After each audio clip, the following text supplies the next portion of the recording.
Yesterday I spoke of how I believe there is a alien op afoot, and I discussed my reasons for believing that way, the indications for it.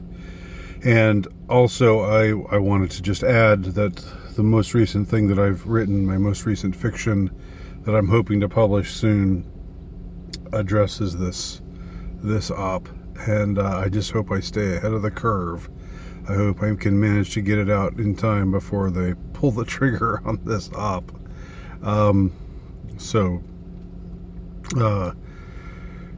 see. But I wanted to talk today about another op that I think is operational right now. That's really being pushed, really being advanced, and this is nothing new because it's something I've discussed before on my now defunct channel. Unfortunately, I can't dig up that video from before, unless I might have it on BitChute. I don't know. I'll check. But in that prior video, I looked at a couple of older Netflix shows that were broadcast on Netflix. This was right around 2016. So I guess this is when Elon Musk and SpaceX were just starting this all this talk about going back into space again after so many years, and going back to the moon and eventually going on a manned flight to Mars. And there was a documentary about Mars and the need to settle Mars, and how it was incumbent upon us to eventually, and soon as possible, they said, as soon as possible, to start establishing a colony on Mars, because, and this was the explanation they gave. And it just made me laugh, even at the time, even the first time I heard it. They said, well, something could happen to Earth. And if something happens to Earth, if we become a biplanetary species, that's what that was the term I believe they used, a biplanetary species, not not heteroplanetary, but biplanetary. Both Earth and Mars. Then if something happens to Earth, then hell, we still got the human race on Mars. Like, that's really like I don't know. It seemed like a pretty flimsy excuse, but, or a pretty flimsy pretext. I don't know as far as what's really animating this push to go to Mars. I don't know. Again, as I've said before, I don't know everything. There's a lot that I don't know, and I don't think I have to know everything in order to be to have my senses tingling in some way that something is up, something is afoot, that we are being pushed and prodded, that we are being socially engineered. You can observe all those things, and the question of why could still remain in the back of your mind somewhere, and it does with me as far as this goes. This whole matter goes. But it does seem like we're seeing more and more of these kinds of movies about manned flights to Mars. And I know there have been some. I know there were Martian movies in the past.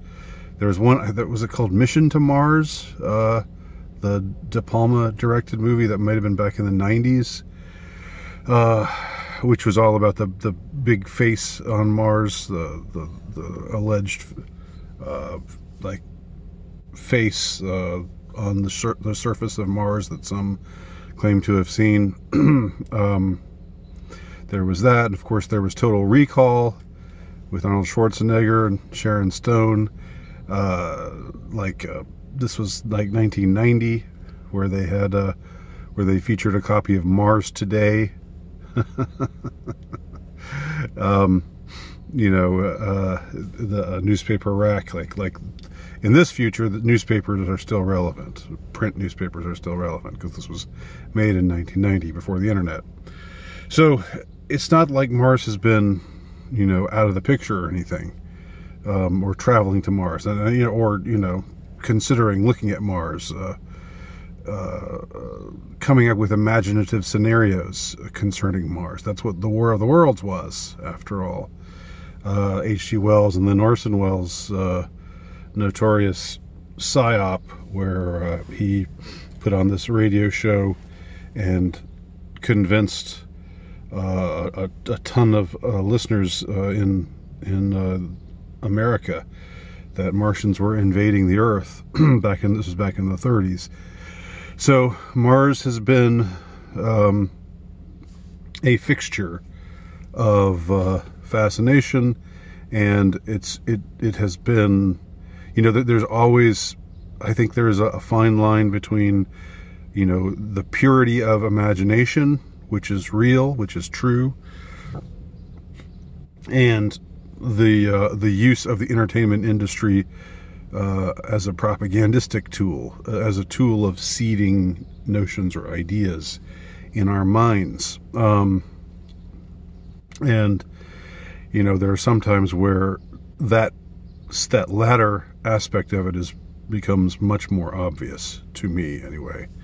And that's what I think is going on with Mars right now. So there's a couple of newer things that are on Netflix now. One is a movie called The Stowaway, which is about a manned flight to Mars, and it's sort of a story of while they're on the way, something goes wrong because somebody accidentally stows away on the ship. I'm not sure exactly how that happens. He falls asleep or something in some compartment of the ship, and it blasts off with him still on it, and so this ends up depleting their oxygen supply, so they have to do all this stuff to try to survive, and so there's heroics, there's sacrifice, and the main hero is a young white girl. She's the one who saves the day. There are no white males on board, 2 white women, 1 black guy, 1 Asian guy. Don't know what that's an interesting interesting thing to observe as well. And the captain is, of course, a woman, of course, and the hero is, of course, a woman, of course. The one who saves the day, the one who saves everybody. So, although sacrificing herself in the process, which is that's an interesting thing to see. So she sort of becomes like the Jack figure, like the in the Titanic, DiCaprio's character, who when Rose just wouldn't let him, didn't find any space on the little thing that she was floating on, so he had to just freeze in the ocean. In this case, we have a woman sacrificing herself in that manner, and I'm giving it away because I don't care. It's not very good, so you know, screw it. But anyway, there's that movie about a trip to Mars, and there's also a better movie, a surprisingly, it's a little sappy, it's a little saccharine, but it's surprisingly watchable, and the 2 leads are very charming. It's kind of a teenage rom-com called The Space Between Us. Now, this was made again a few years ago, and it's about a boy who's born on Mars. So he's the first human being to be born on Mars, and then he wants to visit his home planet because his mother died in childbirth. He doesn't have any connections to his roots, and he's been communicating with this girl, and she's like this tough foster care person, you know, but with a soft side underneath, and so it's this kind of dumb, syrupy rom-com, but it's better than I thought it would be. In any case, this movie, you know, kind of ends up also making the case for the settlement of Mars, the beginnings of a settlement on Mars, through the lens of this teenage rom-com where the kid goes home, but then he can't make it in the Earth's atmosphere because he was born. He's used to the gravitation as it is on Mars, and so he'll die if he stays on Earth much longer. So he has to go back, but maybe there's a chance that the girl of his dreams who he meets and has this runs away with and has this adventure with, that there's a chance that maybe in the end that she'll be able to join him on Mars. What's interesting about this movie, The Space Between Us, is one of the producers is Peter Soros. Yep. Son of the evil one, son of the evil blob, the evil inhuman blob himself, Jorge Soros. His son is one of the producers of this production, and you know that this has got again, this was getting off the ground, so to speak, pardon the pun, right around the same time that, again, the SpaceX stuff was starting up.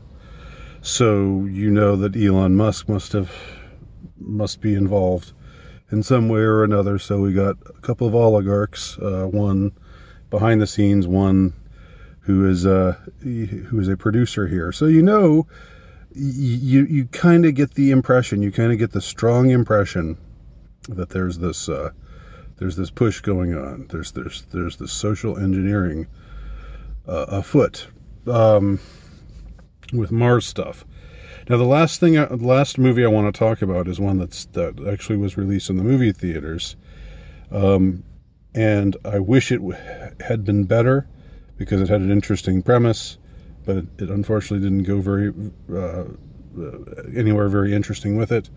That's a movie called Voyagers. Again, another very generic title. But this movie doesn't involve Mars, but it is set in a scenario where the Earth is depleted because of global warming, climate change. Yeah. So that's happening, and so it's imperative that the human race is able to go somewhere else. And there's an Earth-like planet that's like it's going to take 70 years or something like that to get there. So the ones who man the ship are there. It's going to have to be their offspring, or the offspring of their offspring, who eventually see this planet. Interesting premise. Also interesting because what they end up doing is genetically creating this crew and raising them from birth, basically making these test tube designer babies who are specially built to handle this flying this spaceship and operating all the duties of this spaceship, and they're sort of created ex nihilo so that they won't have any kind of connection with Earth, and so it won't be a traumatic thing for them to miss out on Earth. But there's interesting sociobiological questions, bioethical questions here, because what they've done with these kids is they've created them a certain way and designed them a certain way, and and they induce them to consume this blue drink that has some chemicals in it that keeps their more primal drives dormant. And so when the kids discover this and they get rid of this chemical in the blue drink, what you have briefly is a kind of Lord of the Flies in space, where this one guy goes absolutely psycho, but he's like this very manipulative, charismatic character, and he's able to get a bunch of others to take his side. And then some other of the kids on the ship, by this time they're all teenagers, are more reasonable and more logical, and they try to take a stand against this would-be tyrant. And it's all marginally interesting. The whole issue of creating these children for the express purpose of sending them on this journey where they have absolutely no choice in the matter, that's all really that's a very troubling aspect of the story that really never gets questioned. I mean, that's a culture of life type of question. That's, the sort of thing that one thinks about, one should think about whenever the whole issue of creating designer babies, creating children with, and endowing them with these certain qualities in order to fulfill certain functions. What are you doing? You're taking away their choice to be a certain way or a certain other way. These kids, it's just always expected of them. They're socialized. They're conditioned to think they're always going to be flying on this ship. And it just seems like a real injustice has been done to them in that way by forcing them on this, particular path. But that never gets, interestingly, that point never really gets raised. So maybe one wonders, again, maybe we're being socialized to just think that clone technology and, all this kind of this technology where you interfere with, gene splicing, and you do all this kind of stuff just to create these kinds of people who are meant to serve these particular functions. And that's it, just like in Brave New World, you had the different levels of hierarchy, and, people were just, they were all born in a test tube and meant to serve particular functions, and they weren't meant to even question their functions. And here that gets presented rather uncritically, which is disturbing. But anyway, once again, we have, just to wrap things up, we have this, just like with the other movies, we have this kind of seminal journey from Earth to, in this case, it's not Mars, it's some outer planet in another solar system. But the idea is the human race is dying because the planet is poisoned. Again, all this stuff about, something might happen to Earth, so we should branch out and become a biplanetary species. That's an issue, and seems to be the issue of all of these movies. But I don't think that they're all coming out in a void. I think that, and my favorite, I think the best of these three movies, surprisingly, is The Space Between Us. And I was expecting it to be much cornier, and it is fairly corny, but it's also really, it's pretty entertaining for the most part, and affecting, and the leads are very likable. So of the three, that one would get the prize as being the best of the three. These three instances of the Mars or outer space op propaganda. But in all of them, it's just like, we got to send people, we got to get people get people off of Earth and take them somewhere else, because it's imperative, because something might happen to Earth, or because something is happening to Earth. You know, poison, pollution, whatever the case may be. So what I was saying yesterday about the alien op, I don't know what's behind all of that, and with this Mars op, I don't know what's behind all of that either. But it's definitely going on. It's definitely out there. And again, the meager explanation that we have to go somewhere else just because a catastrophe might befall us on Earth. I mean, that's always been the case, right? There could always be a planet-ending disaster. We could get hit by a comet or what have you. Something could happen. That could always have happened. So why is this a more pressing matter that means we have to spend billions and billions and billions of taxpayer dollars to start funding colonies either on Mars or on some distant planet further out in the galaxy? You know, it's just bizarre. I find it a little bit bizarre, and I wonder what's behind it all. Thanks for watching. My name's Andy Nowicki. If you have any ideas, let me know. You can check out my work at altrightnovelist.com.